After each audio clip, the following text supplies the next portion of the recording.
أعوذ بالله من الشيطان الرجيم. بسم الله الرحمن الرحيم. الرحمن علم القرآن، خلق الإنسان علمه البيان. الشمس والقمر بحسبان، والنجم والشجر يسجدان. والسماء رفعها ووضع الميزان، ألا تطغوا في الميزان، وأقيموا الوزن بالقسط ولا تخسروا الميزان. والأرض وضعها للأنام، فيها فاكهة والنخل ذات الأكمام، والحب ذو العصف والريحان.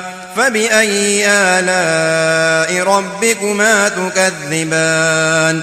خلق الإنسان من صلصال كالفخار، وخلق الجان من مارج من نار. فبأي آلاء ربكما تكذبان؟ رب المشرقين ورب المغربين. فبأي آلاء ربكما تكذبان؟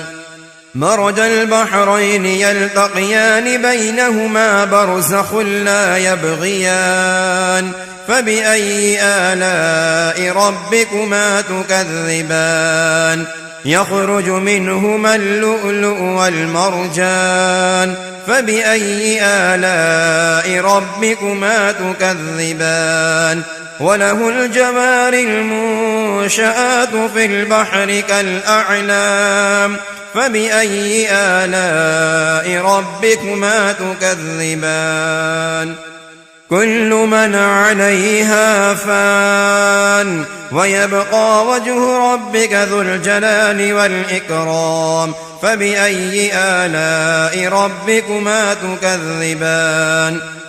يسأله من في السماوات والأرض، كل يوم هو في شأن.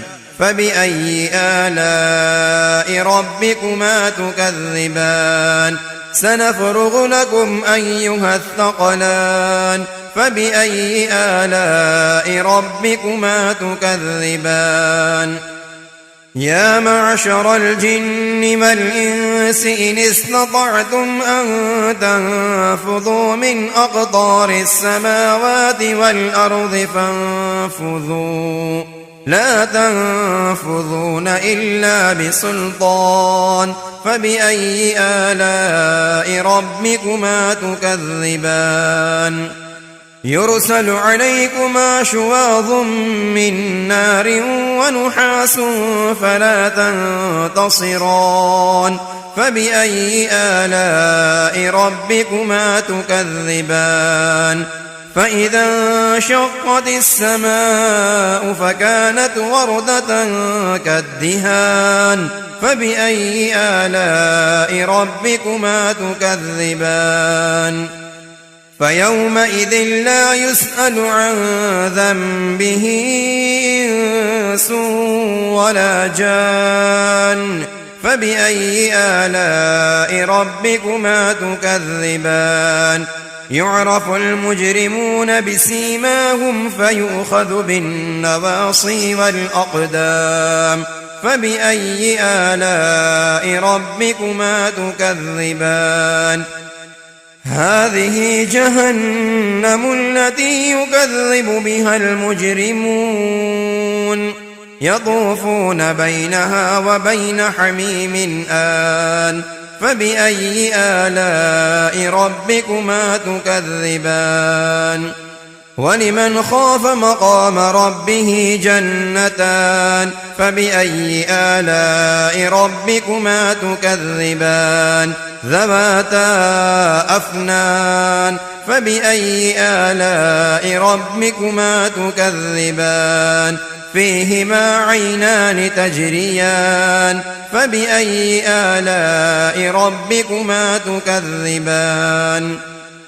فيهما من كل فاكهة زوجان فبأي آلاء ربكما تكذبان متكئين على فرش بطائنها من استبرق وجنى الجنتين دان فبأي آلاء ربكما تكذبان فيهن قاصرات الطرف لم يطمثهن إنس قبلهم ولا جان فبأي آلاء ربكما تكذبان كأنهن الياقوت والمرجان فبأي آلاء ربكما تكذبان هل جزاء الإحسان إلا الإحسان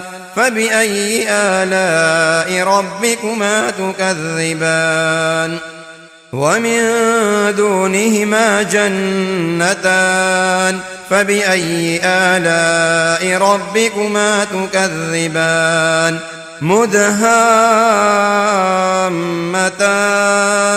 فبأي آلاء ربكما تكذبان فيهما عينان نضاختان فبأي آلاء ربكما تكذبان فيهما فاكهة ونخل ورمان فبأي آلاء ربكما تكذبان فيهن خيرات حسان فبأي آلاء ربكما تكذبان حور مقصورات في الخيام فبأي آلاء ربكما تكذبان لم يطمثهن إنس قبلهم ولا جان فبأي آلاء ربكما تكذبان متكئين على رفرف خضر وعبقري حسان فبأي آلاء ربكما تكذبان تبارك اسم ربك ذي الجلال والإكرام صدق الله العظيم.